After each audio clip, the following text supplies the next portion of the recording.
Кыргыз элим жана кыргызстандыктар 2018-жылдын 29-май күнү 10 саат 45 минутада Кыргыз Республикасынын Жогорку соту мекенчил инсаныбыз Садыр Жапаровдун ишин көзөмөл иретинде карайт.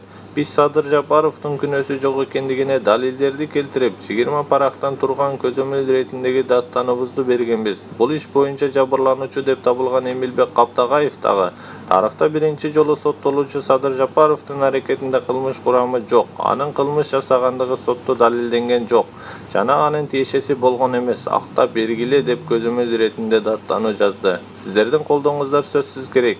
Эгер мыйзамдуу чечим чыга турган болсо, Садыр Жапаров акталыш керек. Бирок бүгүнкү соттор өз алдынча чечим кабыл ала алышпайт. Анткени алар буйрук менен иш аткарып үйрөнүп калышкан. Ошондуктан сиздердин колдооңуздар бизге күч-кубат берет деп жазат Садыр Жапаровдун жактоочусу Шарабидин Токтосунов.